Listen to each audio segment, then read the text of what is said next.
welcome back to That Dad Guy. It is July the 17th, 2024, and we're in downtown Charlottetown. And I mean we, because we're here with Helen.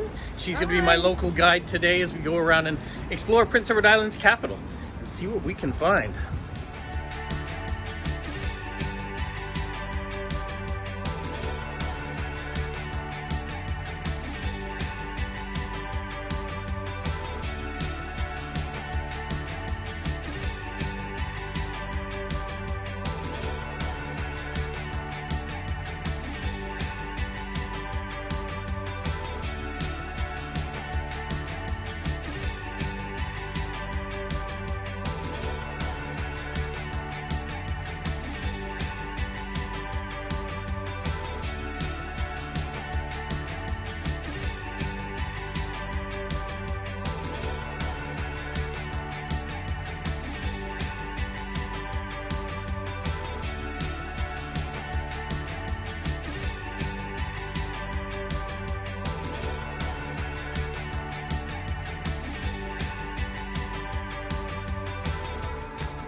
How long have you been blueberry picking? 30 years. Okay. So it wasn't generational. You just started to do it, or did you have? No, I just started on my own. Okay. Yeah, and he grew up with it. Yeah. And he's gonna take over the whole thing when you're done. Now it's on tape. No. How many acres do you have total? Well, we custom harvest for wineries too. Okay. And other people, and we harvest about 100 acres a year overall. So in total, it varies from year to year how much you pick. Could be 500, could be 700 acres. Okay. And how many tons does that turn into? Depends on the crop. Like on an average last year, the best field was 5,400 pounds the acre, right down to 1,000. Okay. Depending on the field. And the price of blueberries these days, is it It's decent? not great. Not great. Okay. And how long did it take you from start to finish to create it? We started this in December, the 1st of December. And it'll be ready for use in August when 2 season. weeks. All right. And how long is blueberry season? It's usually 3 weeks to a month. Ours is anyway. And how long does it take to prepare the field before that? 'Cause I assume it's you're pretty- working most of the year well, to get it it's a ready. 2 year. It takes 2 years to get a crop. Okay. So you're always doing little things to it along the way, but it's basically ready right now. You know, after pollination. Yeah. And does the crop continue to reproduce on its own, or do you have to like burn the fields from time to time? That's why this will be converted over to mowers. Because after you pick a field, you go in that fall and mow it Right down. right to the ground. Okay. And then the next summer is your sprout. And your crop is pretty well established that in the sprout. And then the next year the blossom will come on and bear it. Okay. And it's all low bush? All low bush for us. Yeah. And this is the first triple head that we have with 42-inch wide legs. Usually they're 36-inch. The rakes are not all in them, but this one has a rake here. Couple rakes. There's the rake there. Is there any picking by hand anymore, or is No, most everything is by field? Nobody will do it. No.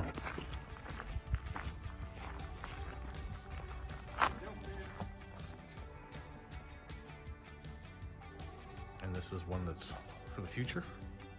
We also have a balancer to balance the drum, because you have to balance it. So when I started building these, we had to buy that balancer.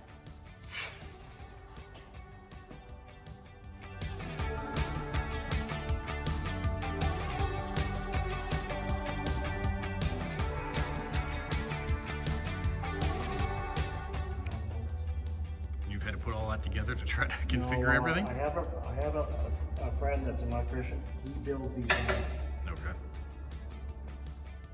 So when they drop off of a house conveyor, they're aired into that trash conveyor, and this guides the stuff out so it gets out without getting back in the box. So the boxes are sitting here on either side? Yeah, and you fill from the bottom to the top. Okay. So your empties are dogged up here, these here. How many bullet holes are on? 12 empties on either side, so it's 24. And then the chute in the middle is getting rid of all the green waste of the plant? Well, the sand, the leaves, Okay. you know, there's a lot of debris comes up. What's the lifespan of one of these machines? Forever, as far as I'm concerned, like, there's nothing. As long as you mechanically can keep it running, it'll keep going? Like the first one is 13 years, 14 years old, and Ryman's on it. And it's, I don't know how many hours would be on it, it'd be 20,000 hours on it. You said this is a 2020, it's got 5,000 hours on it? Yeah.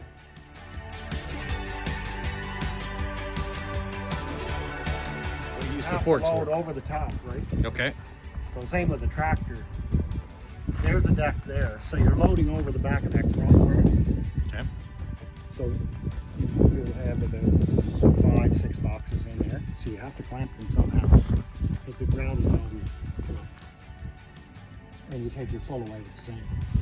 Okay. So most times, like the guy that's operating, he wanted to stop. He'll just load on the road.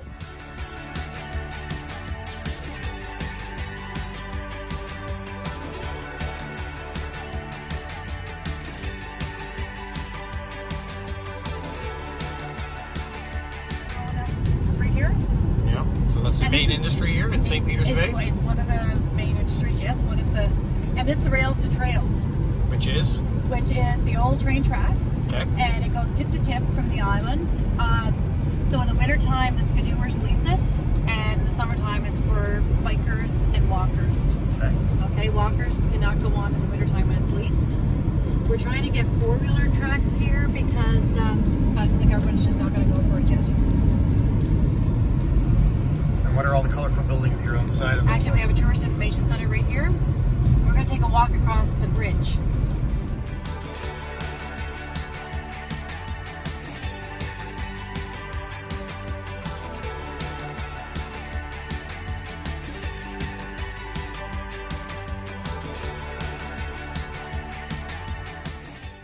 Our school, you can go to your school from here. But anyway, our consolidated school was closed, and because of the low population and children, and we were amalgamated with another community we now. did, yes. But then it's a great community center right now, thanks to the late Jimmy McCauley. He went and he converted it into. There's the offices there, and Okay, who did you just reference? Jimmy McCauley, the Who late. is? He was actually a fellow citizen from St. Peter's Bay that put his heart and soul, and he passed away last year. He's actually a brother of Lawrence McCauley, the MP.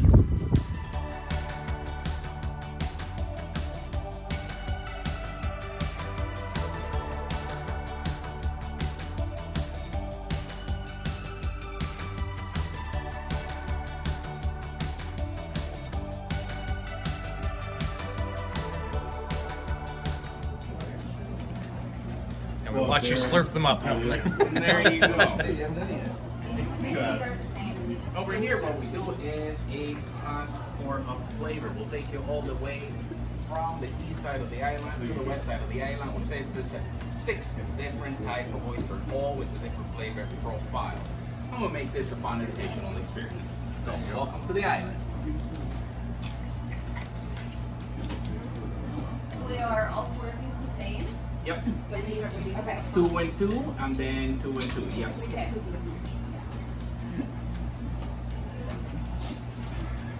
How are you guys doing over here?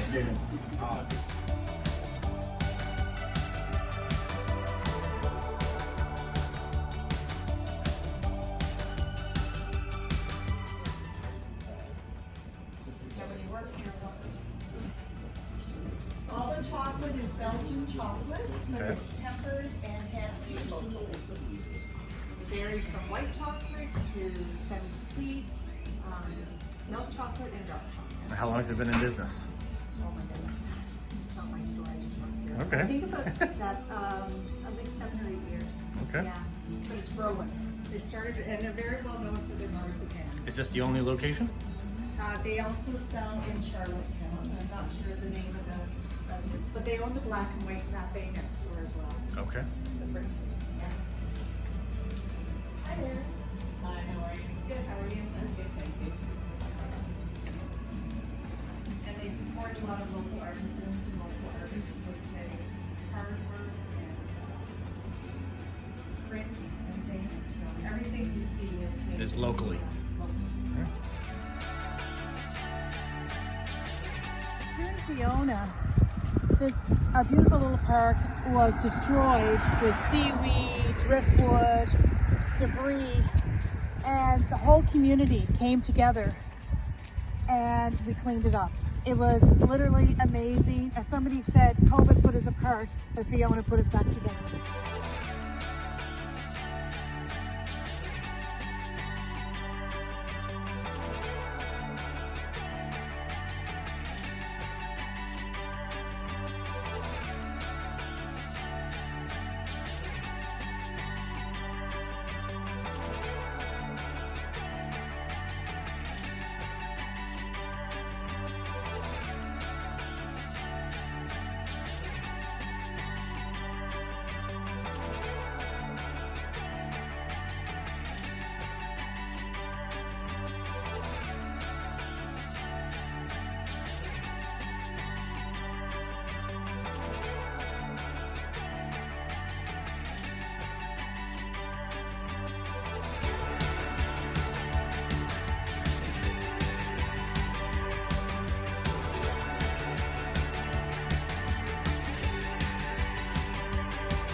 Every time I get mail.